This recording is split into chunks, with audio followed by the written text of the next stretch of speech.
I'm beginning a new railway escapade in Malaysia. And I start in what was known as the Straits settlements, which my 1913 Bradshaw's Guide unhesitatingly describes as Britain's most important crown colony in the Far East, including Penang, Malacca, and Singapore. And the map enclosed in my guidebook makes clear why. Britain had important trades with Australia and between India and China. Thousands of vessels a year called at the Straits ports for repair, supplies, and fuel. And from there, Britain defended her colonial interests against the Dutch in the East Indies and against the French in Indochina.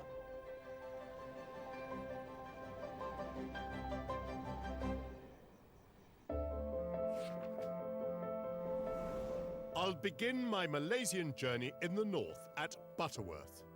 I'll make my way to the island of Penang before returning to the mainland to head south to the towns of Taiping and Kuala Kangsar. I'll then continue my journey to Ipoh and the cool air of the Cameron Highlands. En route, I enjoy a little flutter. Ah, that's magical. Chance my arm at the Eton of the East.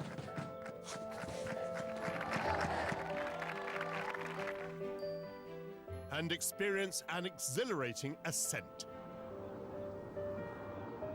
Much faster than any funicular I've ever been on. This is like something out of the fun fair.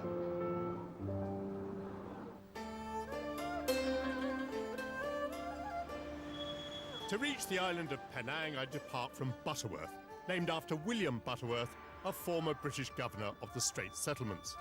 It's the gateway to Georgetown, named in honour of British King George III. Butterworth Station is absolutely modern. The railway lines are electrified. Every trace of colonialism has been washed away here.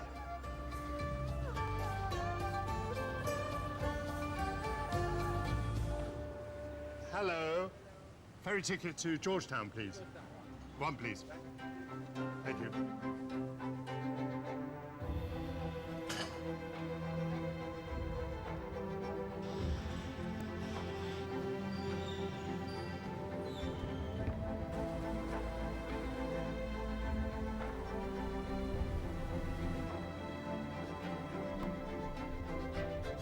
I'm on the ferry to Penang, which Bradshaw's promises me is a beautiful island, known also as Beetle Nut Island on account of its resemblance to the nut, which grows here in abundance.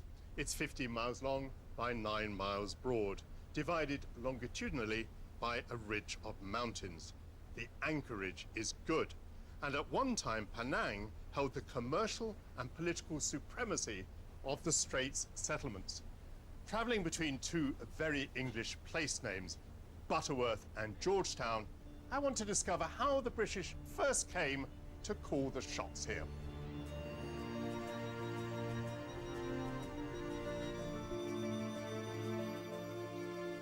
Georgetown is one of Malaysia's largest cities and is an important economic centre, a sort of Silicon Valley of the East. Its spirit of enterprise dates back to the late 18th century, when the British East India Company developed the island as a commercial port. I'm making my way to the spot where the British first made their mark. Hello, Joanne, I'm Michael. Hello, welcome to Fort Cornwallis. Thank you so much. At Fort Cornwallis, I'm meeting heritage expert Joanne Kaur. Joanne, tell me about the very first arrival of the British in Penang. Started with the man by the name Francis Light. He was from Suffolk, England, but he has been based in this region for years. And what he found was the location of this island is fantastic. So he wrote to British East India Company. The idea was to have a halfway stop between India and China. They want a foothold here because the Dutch very strong in Indonesia. So by having this trading port, it was very good for them. When he approached the Sultan of Kedah to lease this island, the Sultan almost immediately agreed because At that time, there were frequent attacks from the Siamese. So the Sultan felt that by having the British present, maybe there will be no more attacks. What do you think the island looked like then? He wrote a report back to Bengal, stated that there were 58 local inhabitants. Just 58? 58, yes. And with his arrival, within a few months, there were about 250. Slightly over a year later, there were about 860 inhabitants. Francis Light wanted to build up this place. He personally brought in a group of Catholics from Kuala Kedah. There was also an invitation to the Chinese group from Kuala Kandar. So many groups actually settled in Penang. With Penang leased from the Sultan, Britain had its first foothold in the region, and Georgetown quickly became a booming entrepot, trading in opium, spices, pepper and tin. Francis Light named his official residence after his English home county, Suffolk House. It was rebuilt in the late 19th century and for many years served as the seat of superintendents and governors of Penang. Joanne, how lovely. What sort of lifestyle do you think the British had here at the end of the 19th century, beginning of the 20th? I think it would be wonderful with parties, hosting dinners, dancing. Early days, they don't have much entertainment, so dancing is one of the main things. Something that struck me, Butterworth, Georgetown. Why have these English names not been replaced with Malay names? The interesting part about Georgetown, they are the people here. They have a lot of passion for the place, a lot of love for the history. So in the 80s, when we started to lose some of the names, we have people stepping forward to object, telling the press why we need to keep the old names. So in some cities in Malaysia, all the old names erased. But for Georgetown, we still have all the old names. It sounds as though you have some sort of affection even for colonial history. Well, for me, if it's not because of the British, we are not at this level today. Because of them, we have a certain standard in terms of education, judiciary system, all put in place by the British. And we cannot actually erase history if you don't have history. It's like a human without memories. Malaya gained its independence from the British in 1957, and in 1963, an enlarged state became Malaysia. During their rule, the British brought a familiar look of home to Penang, but they could not import a temperate climate. Around the time of my guidebook, work began on an ambitious engineering project to offer respite from the intense heat of the city, and it's now been in operation for almost a century.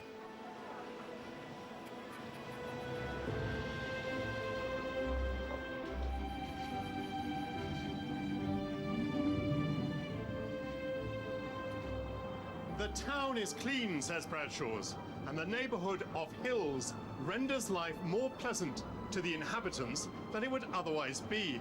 The ascent is through dense forest. The British built a funicular. It passes over beautiful viaducts. At almost 2 kilometres, it's the longest funicular in Asia and passes along the steepest tunnel track in the world. Don't you just love records?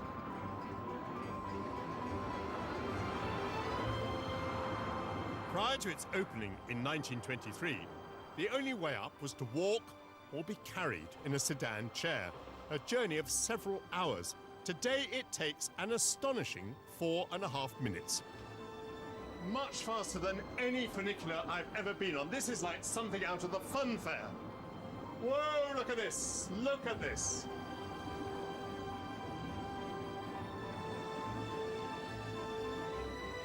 Dear visitors, the train is about to reach the upper station.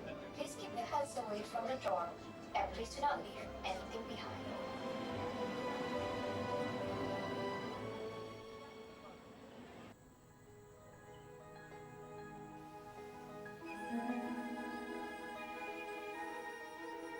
A fine vantage point. Bradshaw's tells me that Flagstaff Hill rises 2,800 feet.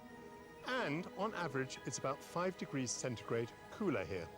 I'm therefore not surprised that the guidebook tells me that here I will find the governor's bungalow. And in the tropical forest covering these slopes, Another attraction lured British visitors. The guidebook tells me that magnificent butterflies are among the objects of interest to be seen in the hills. My Bradshaws has spurred me to visit Malaysia's first butterfly sanctuary. Hello, Joseph. Hi, Michael. Welcome to Antopia. Wonderful to see you, and what a place! Joseph Goh is the CEO and son of the founder, David Goh. Joseph, my Bradshaws remarks that Penang is a great place for butterflies. Why would that be? Because of the tropical forest that we have. In this region, the amount of species of butterflies is very high compared to temperate country. Penang itself has been one of the places where a lot of British collectors that come those days, you know. The study of butterflies, or lepidopterology, was hugely popular during the 19th century and at the time of my guidebook. Collecting and cataloguing specimens became a fashionable pastime, and enthusiasts travelled to countries like Malaya in search of tropical species. How did your father become involved in this? It all started when he was a kid because he really likes butterflies. And he started collecting in the wild and put them into boxes. Tell me about your childhood. Did you grow up surrounded by butterflies? No choice. It's part of my life, you know. And when I was a kid, every time we go into the wild, he would drag us along. Me and my brother, my younger brother. The huge butterfly house accommodates around 15,000 from up to 60 different species. And breeding is an important part of the sanctuary's work. Are there species in Malaysia today which are endangered? There are. Because? Because of habitat loss. That's always the main reason that causes the species to go extinct. For the last 30 over years, we have managed to breed 120 over species. There's about 1,000 over species in Malaysia. Can you imagine? We spent 30 over years covering slightly more than 10%. So it's still a long way to go. What is Malaysia's best known butterfly? It has to be our Malaysian national butterfly, the Raja Brook. It's a highly protected species. It is very beautiful. It's among the biggest in Malaysia, right? Not the world, but in Malaysia. Caterpillars are voracious eaters, consuming up to 3 times their body weight each day, and need a continuous fresh supply of leaves. Now, what do we have to do first? First of all, you have to transfer the caterpillar to the new plant area first. Do I just grab the caterpillar? Very softly, very softly. Come here, little caterpillar, who is clinging on for dear life. Correct. Let me help you a little Yes, bit. please. Okay. And he's still breathing. That's a relief. And so, on a constant basis, you're investigating your leaves, looking for the larvae, bring the larvae here, and then transferring them Precisely. to the And place where they will turn into butterflies. Precisely. Wonderful. Full of food, the caterpillar begins its metamorphosis. First into a chrysalis, and then 9 to 12 days later, into a butterfly.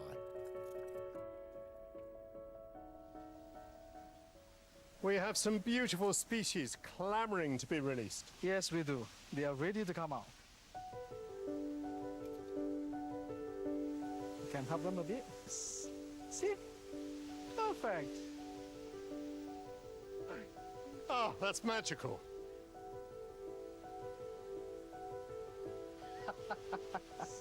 Just in front. Yes.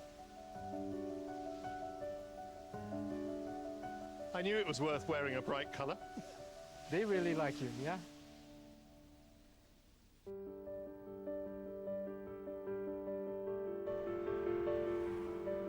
I've come back to central Georgetown, where the city's many preserved colonial-era buildings have earned it UNESCO World Heritage status. I'm ending my day at one of the city's most historic properties.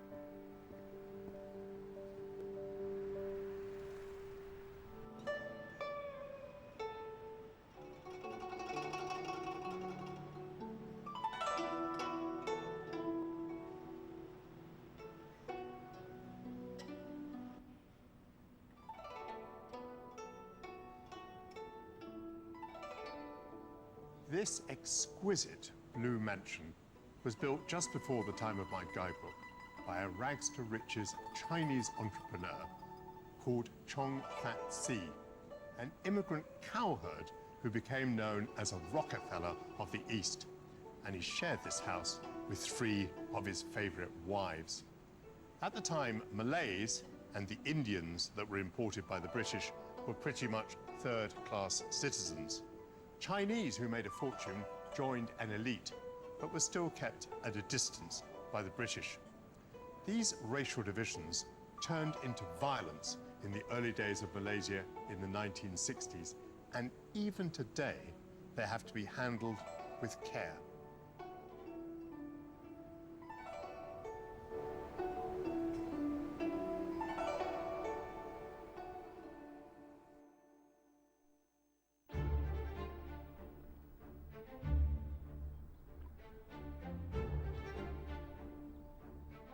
I've made my way back to the mainland, to Butterworth Station, where I'm catching a train south on Malaysia's newly upgraded railway network, with double track now in place of single track laid in the colonial era. This section takes me across the Bukit Merah Lake on an impressive viaduct.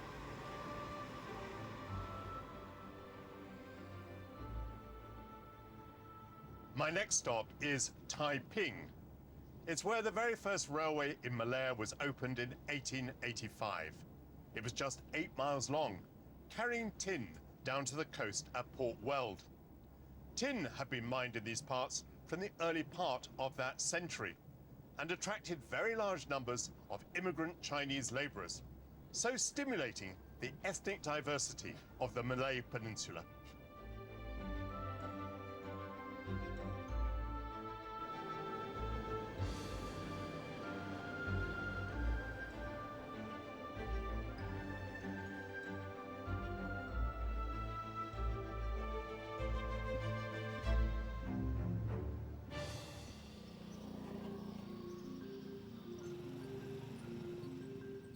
The name Taiping means everlasting peace, but the origins of British rule here were turbulent. Fighting between rival Chinese gangs who'd come to mine tin prompted British officials to intervene, and in 1874 they took over the government of Taiping and its mining operations. Malayan tin dominated the world market and helped to make Malaya one of the most profitable territories of the British Empire. Hi, Michael. Good morning to you. Welcome to Taiping. Thank you so much. What a beautiful park. I'm meeting Tourism Chief Dato Zuhuri Ahmed. Zuri, these are really beautiful gardens. What is the origin of them? Actually, this is the most important spot in Taiping. It is a mining pool, and this place is very important in Taiping because it is where it started. This is the first mining pool we have in Taiping.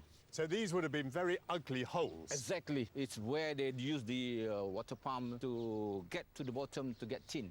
Yes. And it so happened this is the best quality tin available in Malaysia. But when the mining was finished, presumably these pools remained as a kind of ugly scar. Exactly. The governor, Frank Sitterham, he is the governor of Malaysia, and that governor of Malaysia came in and transformed this place into a town. Whose idea was it to convert the ugly pools into beautiful lakes? It is done by Frank Sitterham's wife. He is the one who monitor and supervise how the gardens look like. What do you think her inspiration was? She exactly take the idea from Lake District in UK to bring in Taiping. And all this design according to the Lake District.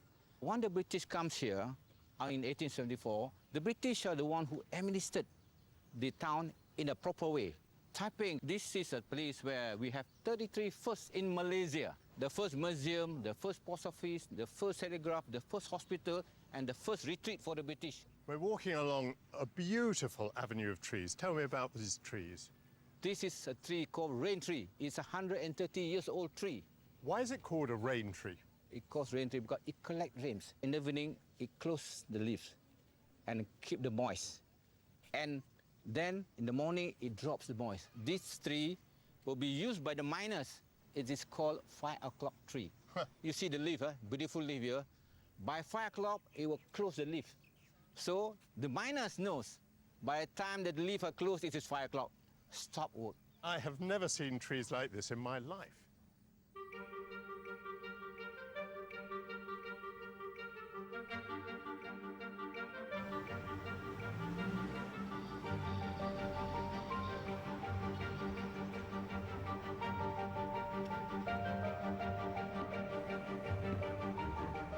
From Taiping railway station, I'm catching a train southeast.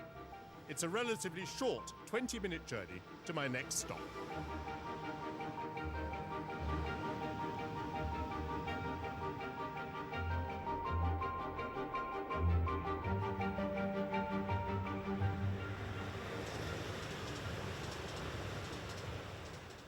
I'm on my way to Kuala Kangsar, where the Sultan of Perak has his palace. From the Straits settlements, the British extended their colonial grip over all of Malaya by appointing residents in various sultanates. The ruler remained in place, but the resident had power in return for British protection. These became the Federated States of Malaya, shown in red on the map. Later, the British appointed advisors in the remaining territories, and these became the unfederated Malayan states, shown in yellow. Whether through residents or advisors, the British were in control.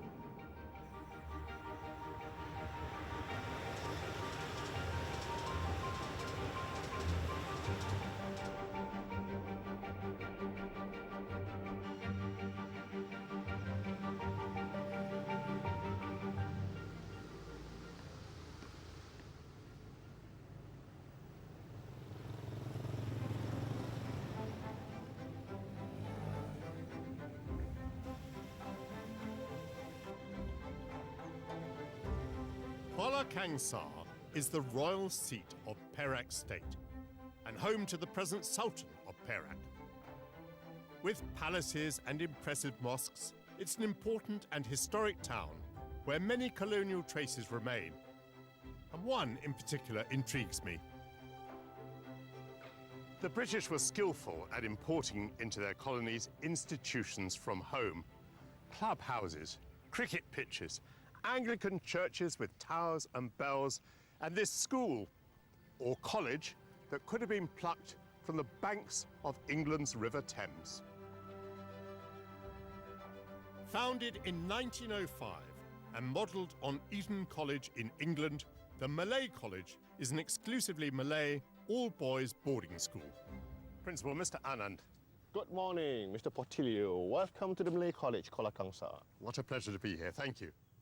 Anand Baharuddin has been headmaster for 10 years.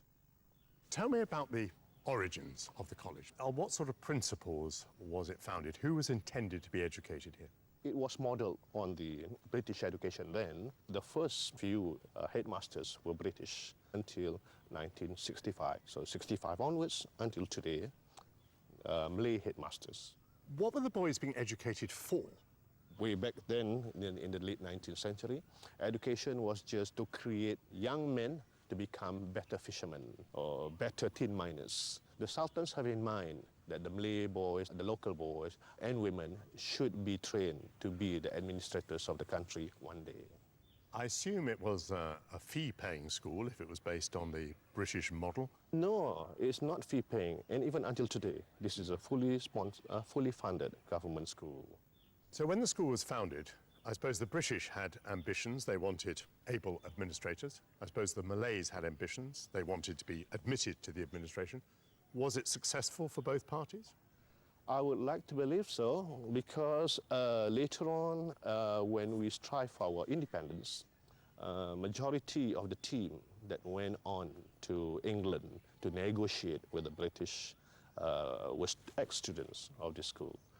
Of this very school? Yes. Now that is very, very interesting.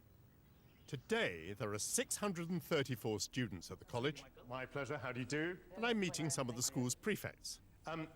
Gentlemen, you're at a school which began in the British colonial era. Is that a history that you're interested in, or is it one that you want to reject? In my opinion, it's a history that we should celebrate. Not a lot of schools were established during that period, and having the tradition being carried on from that period until today is something that I value from this school. What are you hoping to get out of your education at the Malay College? In my opinion, this school actually trains students to become leaders of the nation. Even if you're not good as a leader, we can contribute to other fields as well, maybe in academics, maybe in our sciences as well. We have orchestra to bring out the arts in the students. We have a lot of other fields that we could let the students shine out. Gentlemen, what an enormous privilege to meet you all. Thank you very much, Mike. I look forward to reading about you in future and watching your exploits on television.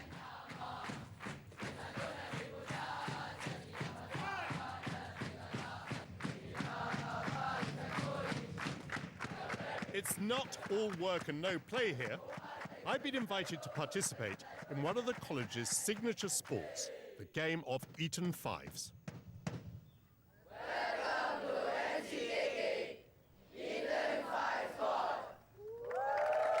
Thank you. Quite an intimidating home crowd.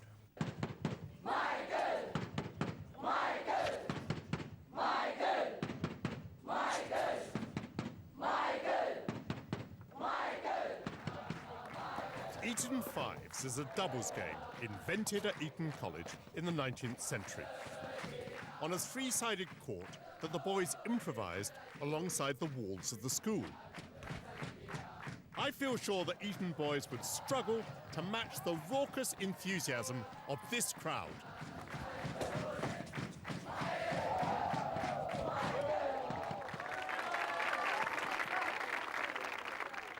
Against a buttress modelled on the chapel of Eton College, I, a grammar school boy, have at last played Eton Fives, and I had to come all the way to Malaysia to do it. Thank you so much, Anand. Thank you, my girl.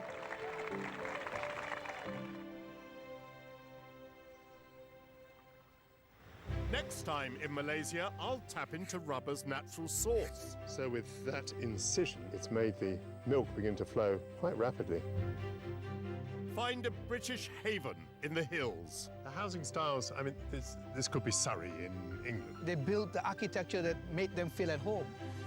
And come face to face with an epic beast. I did not expect anything like this.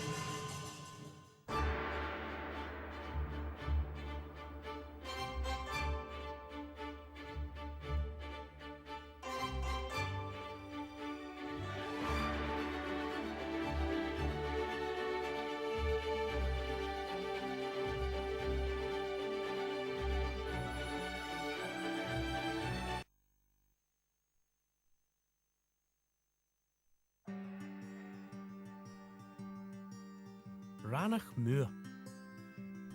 Around 50 square kilometres of, well, not very much. A bleak and wet landscape which runs from Lochaber to Perthshire. If you're going west to east, that is. It's a place which has been referenced in loads of poems and stories over the years. A soggy desert dotted with lochans and bogs where lonely travellers perish in the nothingness. A landscape which my pal Mark and myself planned to cross on a Canadian canoe. That's me there, by the way, pretending I'm filming something. And that's Mark with the